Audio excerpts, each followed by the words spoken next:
Hello बच्चों, आज की क्लास में हम डिस्कस कर रहे हैं हमारी दिनांक 9 सितंबर 2020 की वर्कशीट संख्या 29। और आज हमें दिए गए हैं अभ्यास प्रश्न, यानी आज जो हमने निर्देशांक ज्यामिति सीखी है उससे संबंधित कुछ प्रश्न दिए गए हैं जो आपको हल करने हैं। तो आज की क्लास में मैं आपको सिर्फ हिंट दूंगी, हल आप स्वयं करेंगे। तो शुरू करते हैं हमारी आज की वर्कशीट। प्रश्न 1 है a -1,0, b 3,1 और c 2,2 समांतर चतुर्भुज ABCD के 3 शीर्ष हैं। तो चतुर्थ शीर्ष D के निर्देशांक हैं।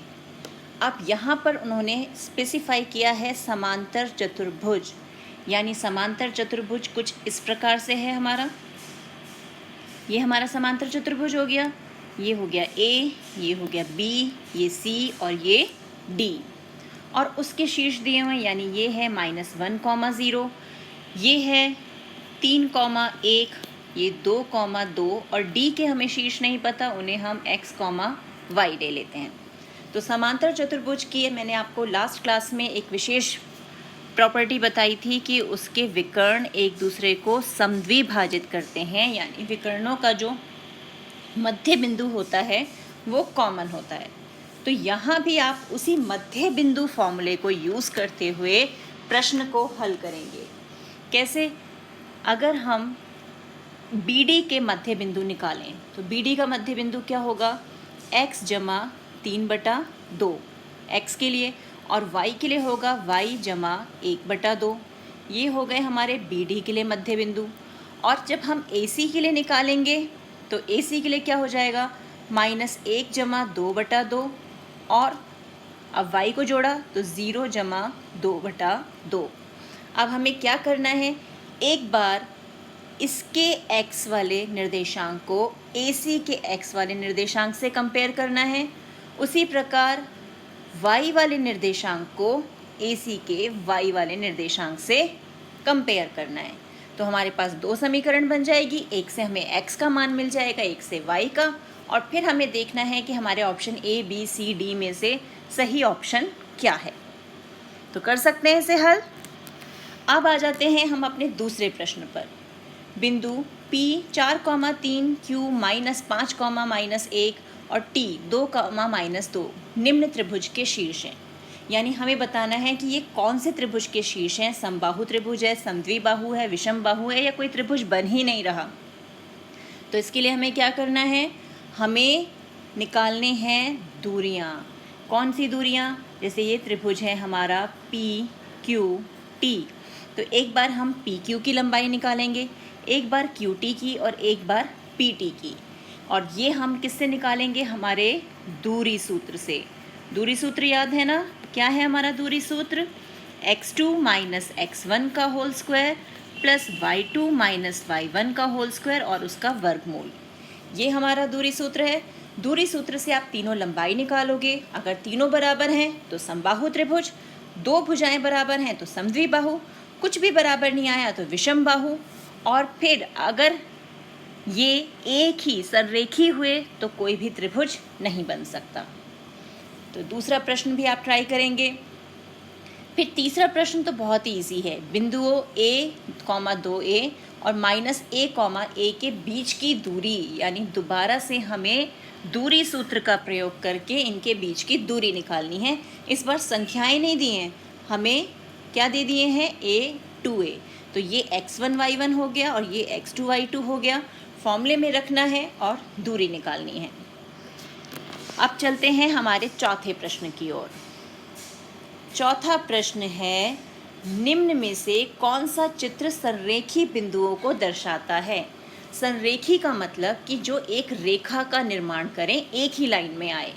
तो अब आप इन बिंदुओं को मिलाकर देखिए कि किस ग्राफ में आपको बिल्कुल सीधी सरल रेखा मिल रही है। जैसे यहाँ हमने इसे मिलाया, C A को मिला दिया और फिर A और B को मिलाया। तो इसी प्रकार यहाँ हम ABC को मिला रहे हैं, यहाँ हमने B और C को मिलाया, और यहाँ A से B को और B से C को। अब स्वयं आप डिसाइड कीजिए कि कहाँ आपको बिल्कुल सीधी स्ट्रेट लाइन यानी सरल रेखा मिल रही है, वही आपके सररेखी बिंदु हैं। तो अपने आप टिक कीजिए कौन से ऑप्शंस हैं। अब चलते हैं अगले प्रश्न पर। अगला प्रश्न यानी प्रश्न 5, बिंदुओं W -5,4 और Z 7,1 को जोड़ने वाले रेखाखंड को अनुपात 1:2 में विभाजित करने वाला बिंदु निम्न चतुर्थांश में स्थित है। अब इन्होंने बिंदु नहीं पूछा, इन्होंने कहा वो कौन से चतुर्थांश में है। तो उसके लिए हम क्या करेंगे, सबसे पहले तो हमें वो बिंदु पता होना चाहिए। तो हम अपना कौन सा जो हमारा अनुपात वाला फॉर्मूला है उसका प्रयोग करेंगे। तो हमारा फॉर्मूला क्या है, x के लिए m1 x2 plus m2 x1 बटे में m1 जमा m2, और y का हम कैसे निकालेंगे निर्देशांक, सेम m1 तो y2, m2 तो y1 और बटे में m1 जमा m2। तो यहाँ से हमें x, y यानी वो निर्देशांक मिल जाएगा जो इसे 1:2 यानी m1:m2 में विभाजित कर रहा है। और जब हमें बिंदु मिल जाएगा तो हम सिर्फ उसके चिन्ह देखकर डिसाइड कर सकते हैं कि वो कौन से चतुर्थांश में है। याद आया, 9th में सीखा था, चतुर्थांश 1 जो होता है उसमें चिन्ह होते हैं दोनों ही, x भी प्लस का होता है और y भी प्लस का होता है। चतुर्थांश 2 में x माइनस का होता है लेकिन y प्लस का होता है। चतुर्थांश 3 में x भी माइनस होता है और y भी माइनस होता है।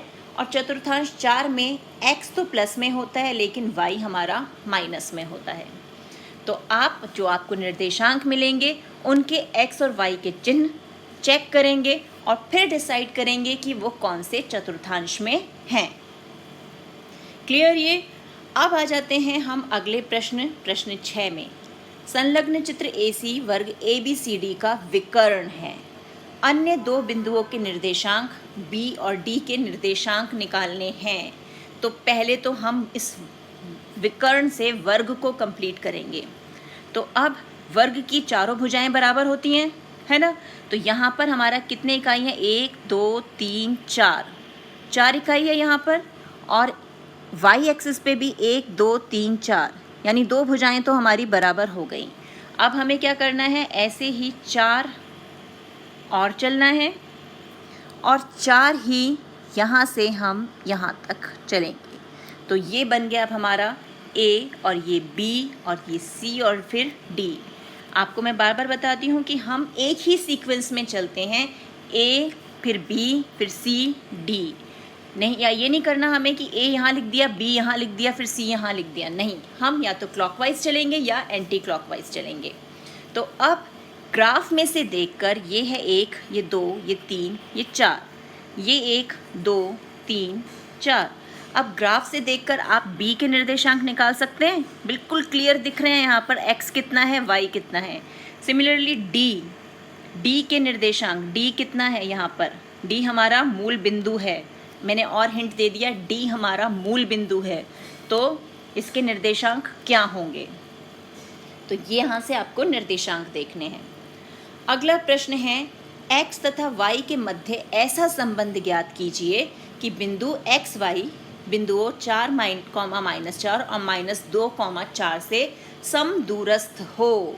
तो बेटा बिल्कुल इसी प्रकार का प्रश्न हमने अपनी एक वर्कशीट में किया था। अब मैं आपको यहाँ पर थोड़ा सा हिंट दे रही हूँ कि कोई बिंदु है x y जिसके निर्देशांक है वो 2 बिंदु, मान लीजिए हमने उसका नाम दे दिया A और B और ये नाम दे दिया P, इनसे समदूरस्थ है। समदूरस्थ मतलब समान दूरी पर है, यानी ये दूरी और ये दूरी बराबर है। A के निर्देशांक है 4, -4 और B के निर्देशांक है -2, 4। तो हमें संबंध ज्ञात करना है, यानी हमें एक समीकरण बनानी है, ना कि उसे पूरा उत्तर निकालना है। तो आप एक दूरी निकालेंगे यहाँ से, यानी PA दूरी सूत्र का प्रयोग करते हुए, और एक दूरी निकालेंगे आप P से B तक की, यानी PB। और क्योंकि ये समदूरस्थ हैं तो ये दूरियां समान होनी चाहिए। और यहाँ पर आपकी एक समीकरण आएगी, एक समीकरण यहाँ आएगी।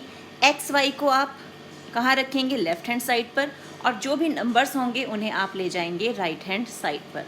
तो उससे आपको वो संबंध मिल जाएगा जो ये दर्शाएगा कि बिंदु इन ए और बी से समदूरस्थ है।